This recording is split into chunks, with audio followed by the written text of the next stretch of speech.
Tulsi Gabbard just walked into the lion's den and set it on fire.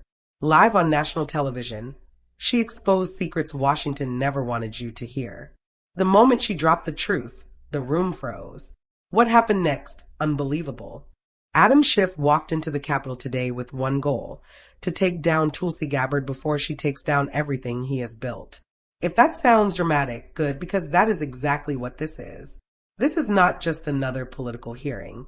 This is not another routine nomination process. This is a battle for control over the truth, and both sides know it. Outside, the air in Washington feels heavy, like a storm is about to break. Inside, the hearing room is packed. Reporters are whispering, adjusting their ties, checking their phones.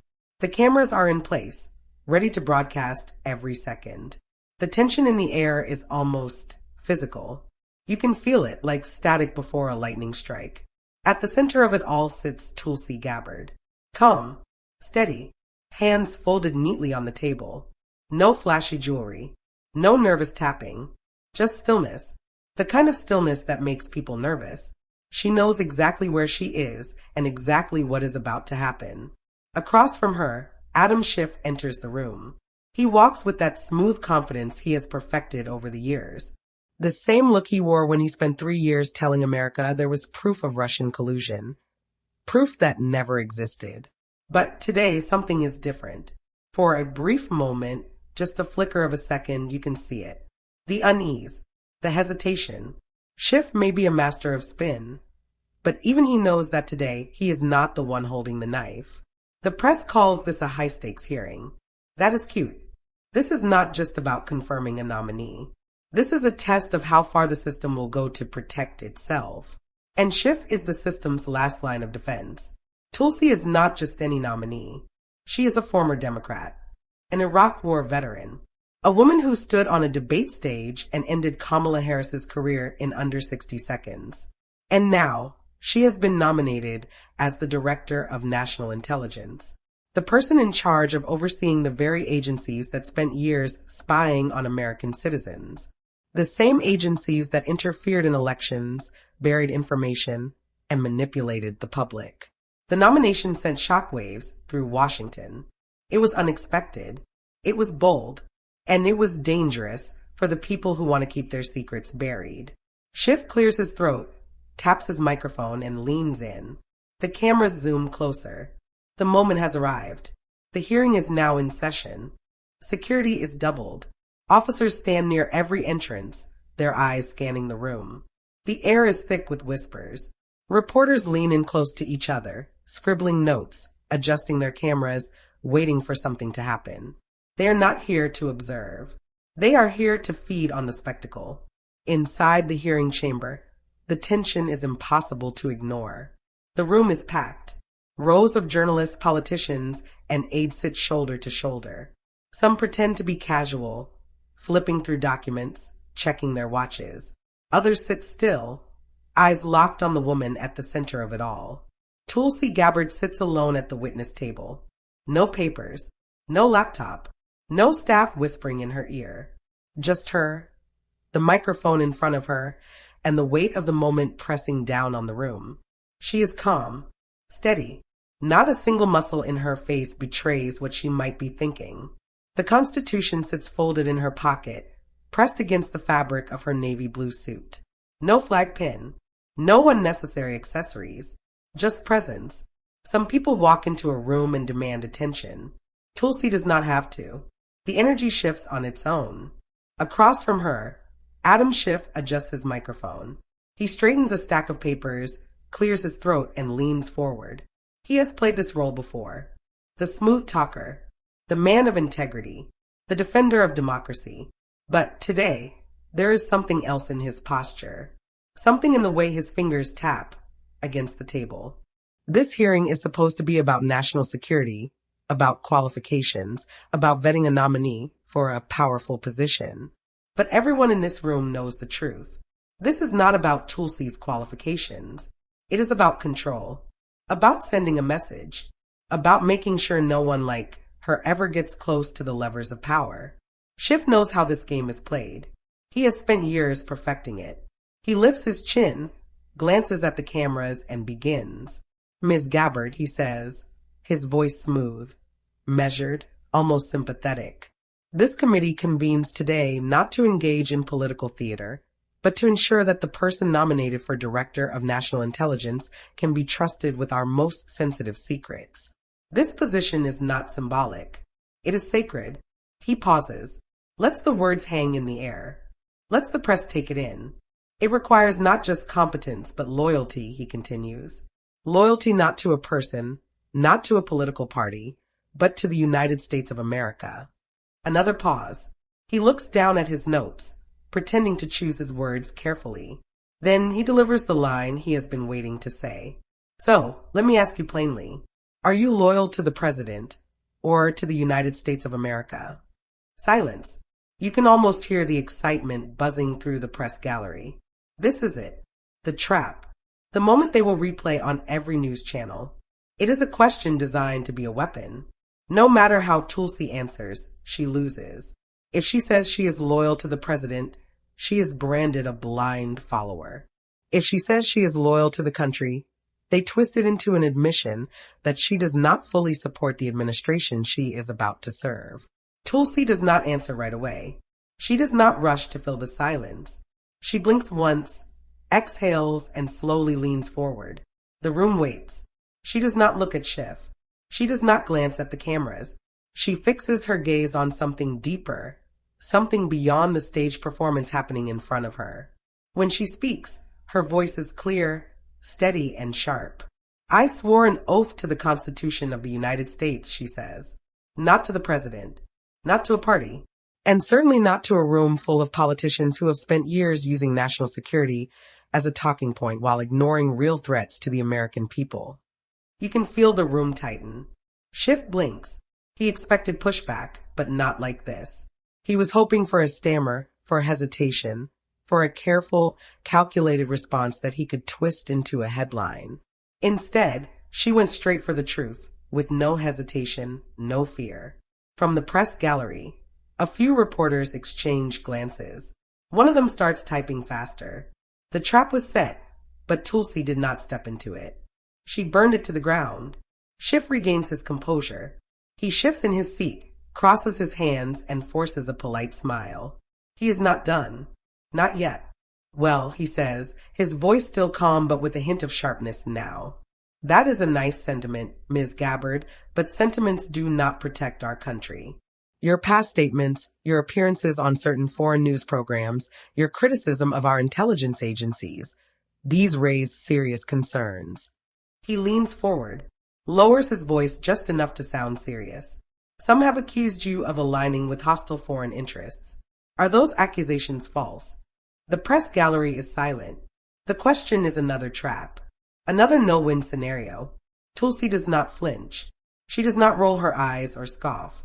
Instead, she does something unexpected. She smiles, not a wide smile, not a smirk, just the slightest, almost invisible shift in the corner of her lips. And then she speaks. "That is an interesting choice of words, Congressman," she says, "because I would argue that the people who have done the most damage to this country were not sitting on foreign news panels. They were sitting in rooms, just like this one. The room does not move. Schiff does not speak. And just like that, the balance shifts. The hearing is no longer about Tulsi. It is about them, about the people asking the questions, about whether they are ready for the answers they are about to get. Tulsi lets the silence stretch. She does not rush. She does not fidget. She simply sits, letting the weight of the question settle over the room. The cameras zoom in. The press leans forward. The air is thick with anticipation. Adam Schiff watches her carefully, his fingers pressing against the table, his pen gripped just a little too tightly.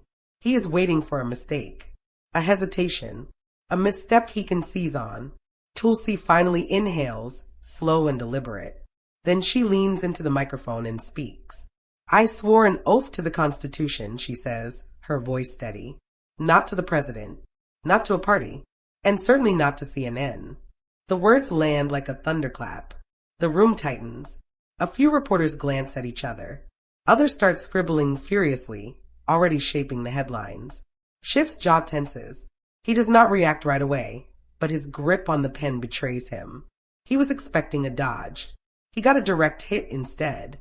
From across the room, Ilhan Omar shifts in her seat. She does not wait for Schiff to regain control. She sees her opening and takes it. "Let us not play games here," she snaps, her voice sharp.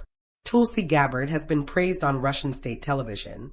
She has cozied up to Assad, a brutal dictator who gasses his own people.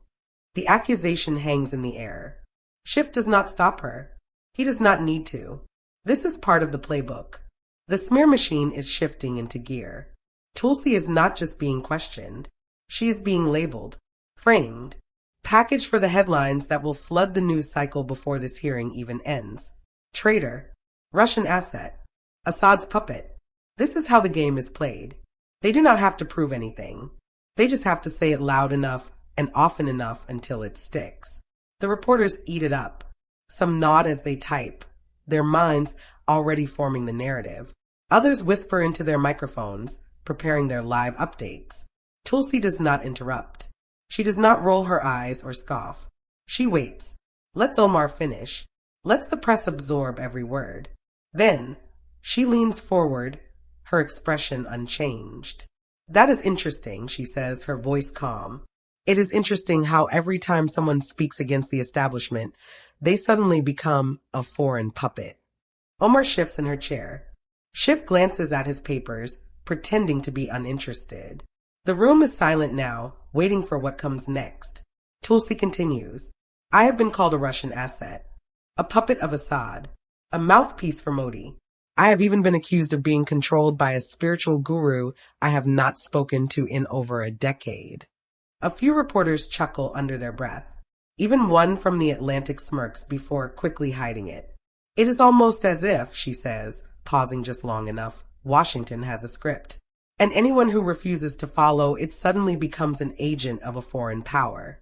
Schiff clears his throat. Omar narrows her eyes. Tulsi leans in just a little more. "But let us be honest," she says. "If I were really a puppet of 5 entirely opposing regimes, I would be too busy attending secret cabal meetings to sit here today." This time, the reaction is impossible to ignore. A low ripple of laughter moves through the back of the room. Even some members of the committee exchange glances. Schiff's fingers tap against the table. Omar shifts again, her mouth pressing into a tight line. The attack did not land the way they expected. Tulsi lets it sit for a second longer, then continues. "The truth is much simpler," she says. "I criticized Kamala Harris's record on civil liberties. I spoke out against endless wars. And within 24 hours, I was labeled a national security threat." She turns her gaze directly to Schiff now. He does not look up. "That was not done by Russia," she says. "That was not done by Assad. That was done by my own government." For the first time, the reporters hesitate. Some stop typing. Some just listen. Schiff adjusts his microphone. He looks up, but only for a moment. He is calculating now, trying to decide where to steer the conversation next. But Tulsi has already taken the wheel. And for the first time in the hearing, it is not her past being questioned. It is theirs. Tulsi does not break eye contact. She lets the silence linger just long enough to make the room uncomfortable. Schiff shifts in his seat. Omar glances at the press gallery, waiting for someone to step in. The reporters hesitate, their fingers hovering over their keyboards, unsure of what to type next. Then Tulsi speaks. "You keep asking about loyalty," she says, her voice calm. "But let us talk about who is really pulling the strings." Schiff leans back slightly. He was ready for another round of denials, but this is something else. Tulsi continues. "For years, the American people have been told what to believe. Not by evidence, not by facts, but by a carefully crafted narrative designed by the intelligence community and spread by their partners in the media." A few reporters exchange glances. Some look down at their notes.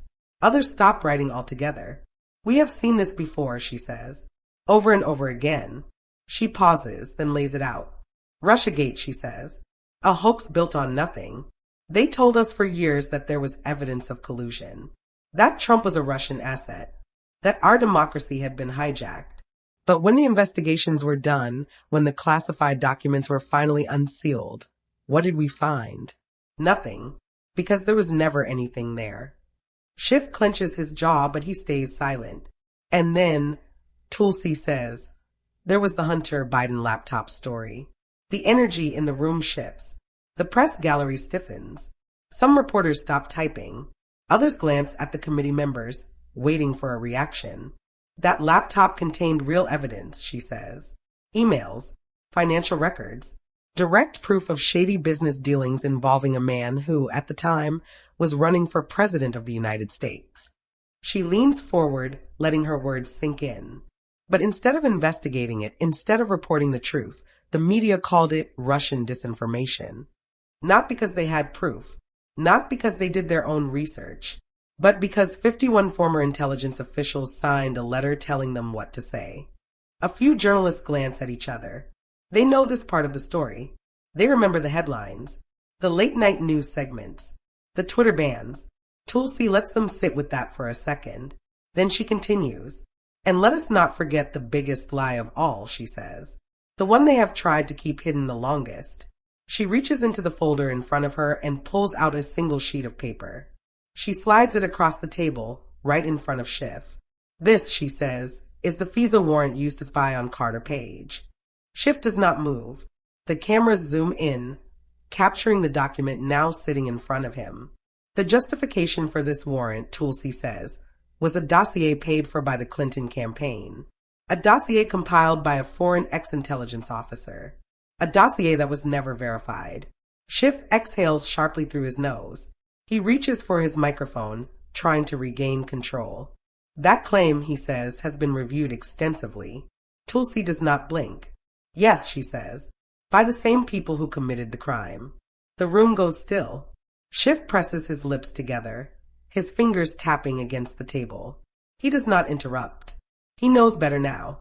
Tulsi continues. They used that dossier to justify spying on an American citizen. They leaked parts of it to the press.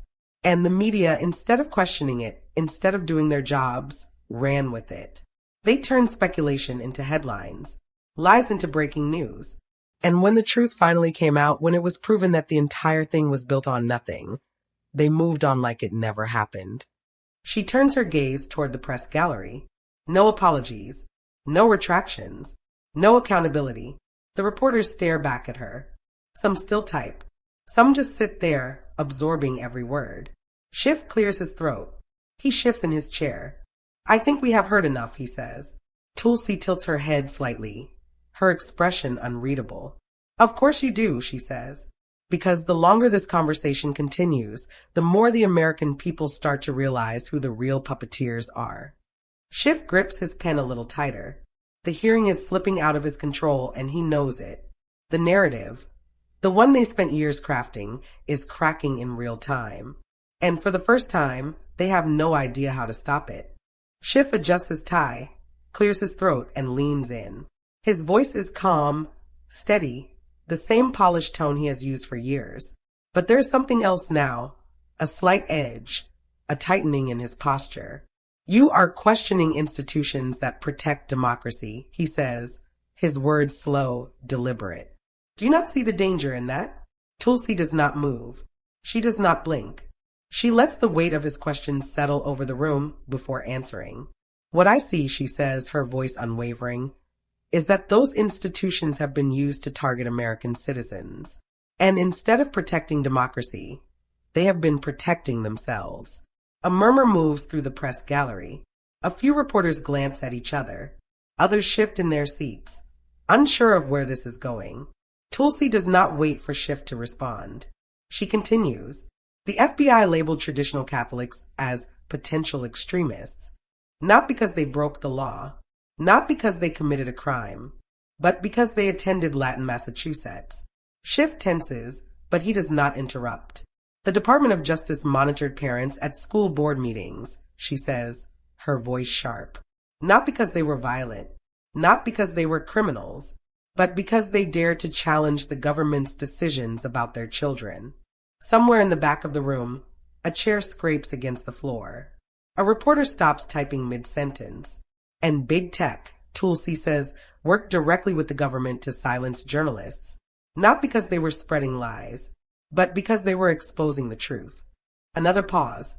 A heavy silence fills the room. This is not just a speech. This is a shift in the air, a moment that cannot be ignored. Schiff exhales through his nose. He adjusts his microphone, searching for a way to steer the conversation back in his favor. These agencies, he says, his voice strained but controlled, work to keep Americans safe. The threats we face, foreign interference, misinformation, domestic radicalization, these are real. Tulsi tilts her head slightly. Then she speaks. No, she says. What is real is that these agencies have decided that the American people are the enemy. The room tightens. Schiff presses his lips together. Some members of the committee glance at their papers, pretending to be distracted. But no one speaks. Tulsi leans forward. This is not about democracy, she says. It is about power. And the people pulling the strings do not want to be exposed. A single camera shutter clicks. Reporters glance at each other. Some stop writing. Others just sit there, absorbing every word. Schiff exhales slowly. His grip on the table tightens. Tulsi does not let up. If this was about democracy, she says, then why did the FBI work with Twitter and Facebook to censor news stories before an election? Schiff shifts in his seat. If this was about democracy, she continues, then why did the same intelligence officials who spread the Russia hoax sign a letter calling Hunter Biden's laptop disinformation without even looking at it? Schiff's jaw tenses. He knows what is coming next. Tulsi reaches for another document, sliding it across the table. This, she says, tapping the paper, is an email from the White House to a social media company, demanding they remove posts that were critical of government policies. Another ripple of murmurs moves through the press gallery. A few journalists exchange glances. They have seen the documents. They know she is not lying. Schiff grips his pen so tightly his knuckles turn white. Tulsi does not stop. They did not just censor people, she says. They flagged them. They tracked them. They built lists of citizens who questioned their decisions. The hearing room is silent now. The tension is thick, pressing against the walls. Schiff opens his mouth, then closes it. He knows anything he says now will be used against him. Tulsi looks around the room, scanning the faces in front of her. And do you know what happens, she says, when government agencies believe they have the right to control information? They stop working for the people and start ruling over them. Schiff inhales sharply. His hands press flat against the table. Tulsi's voice does not rise. It does not waver. That, she says, is not democracy. That is tyranny. A shift moves through the room. Even the people who disagree with her feel it, because deep down they know she is right. Schiff finally speaks, his voice lower now. Miss Gabbard, he says, trying to regain control. These accusations are dangerous. They erode public trust. Tulsi holds his gaze. No, she says. What erodes public trust is when the people in power lie to the American people and expect them to believe it. The room is still. No one dares to move. The press gallery is silent, the air thick with something unspoken. Schiff does not have a response. Not this time. Tulsi sits back in her chair, her hands resting loosely in her lap. She has said what she came to say, and the weight of her words is not going away. Schiff clears his throat and shifts in his seat. His confidence, once unshakable, now feels forced. He knows he is losing control of the conversation, and he needs to take it back. Miss Gabbard, he begins, his voice smooth but tight. Let us not lose sight of the bigger picture. The United States has intervened in regions ruled by brutal dictators, not for power, not for control, but to protect human rights. He pauses, waiting for the words to settle. He expects agreement, or at the very least, hesitation. He gets neither. Tulsi does not look impressed. She does not nod along. She does not let him off the hook. Instead, she leans forward, locking eyes with him. No, Congressman, she says, her voice steady. We did not protect human rights. We replaced order with chaos and walked away while terrorists took over. The room falls silent. Schiff shifts slightly, his fingers tapping against the table. He was ready for a debate. He was not ready for this. Tulsi does not stop. She does not give him time to recover. She keeps going. The United States government, she says, armed and funded rebel groups in Syria. But these were not freedom fighters. These were groups with direct ties to Al-Qaeda. A murmur ripples through the press gallery. Some reporters glance at each other. Others start typing faster. This is not just another hearing anymore. This is a moment. The CIA, she continues, ran a covert operation, Timber Sycamore. Billions of dollars in weapons and training were funneled to fighters in Syria, many of whom later joined terrorist organizations. Schiff inhales sharply. His hands grip the edge of the table. He looks like he wants to interrupt, but he knows better. Tulsi keeps going. These were the same groups that American soldiers were sent to fight in the Middle East. The same groups that carried out attacks against civilians. The same groups that beheaded journalists and burned entire villages to the ground. Her voice does not rise. She does not need to shout. The weight of her words does all the work. And do you know what happened next? She asks, scanning the room. When Syria fell into complete chaos. When these same groups took control of entire cities. She pauses, letting the moment stretch. We blamed Russia. We blamed Assad. We blamed everyone except the people who actually made it happen. Schiff looks down at his papers, pretending to read something. It is an old trick. When you do not have an answer, act like you are too busy to respond. Tulsi does not let up. I have buried friends who fought Al-Qaeda, she says, her voice sharper now. I have looked into the eyes of mothers whose sons did not come home. So do not sit there and tell me about sacrifices. The room temperature drops. Even Schiff looks uncomfortable now. A few members of the committee shift in their seats. Aides glance at each other. Some reporters stop typing. Others just stare. Tulsi leans back slightly, but her eyes never leave Schiff. You talk about protecting democracy, she says. Tell me, where was democracy when the United States helped topple Libya? When our government armed and funded extremists who turned that country into a war zone? Schiff exhales through his nose, his fingers tightening around his pen. There are complexities to foreign policy, he says carefully. You are oversimplifying. Tulsi cuts him off. No, I am not, she says. I am making it very simple. We overthrew a government with no plan for what came next. We armed the wrong people. We destroyed a nation. And we called it humanitarian intervention. Schiff stares at her. The room is so silent that you can hear the faint clicking of a reporter's keyboard in the back. Tulsi keeps going. Syria was not an accident. It was not a mistake. It was a choice. She leans forward again, locking eyes with Schiff. And the people who made that choice, she says, are sitting in rooms just like this one, pretending they had nothing to do with it. Schiff shifts in his seat again. He opens his mouth, then closes it. He is out of prepared lines. Tulsi lets the silence linger for just a moment longer. Then she speaks again, her voice calm but firm. The truth is, she says, we are not in the business of spreading democracy. We are in the business of regime change. We are in the business of destabilization. And the people who pay the price are never the ones who make the decisions. The press gallery is frozen. Some reporters glance at each other, unsure of what to write. Others type furiously, knowing they are witnessing something rare, something real. Schiff clears his throat. He tries to sit up straighter. He needs to take control of the room again. We do not have the luxury of hindsight in real time, he says. Decisions are made based on the best intelligence available. Tulsi shakes her head. That is the excuse you always use, she says. The intelligence was wrong. The reports were flawed. Mistakes were made. She pauses. Then she delivers the final blow. But somehow the people making those mistakes always end up richer, more powerful, still sitting in positions of authority. And the people who pay the price. She gestures toward the press gallery. The ones who lose their homes, their families, their lives. The ones who get sent to fight wars that never should have started. The ones who are told it is their patriotic duty to clean up the mess that politicians created. Schiff has nothing left. He sits there, jaw tight, staring at his papers. Tulsi leans back in her chair. She does not smile. She does not gloat. She simply waits, because now the truth is out there, and no one in that room can pretend they did not hear it.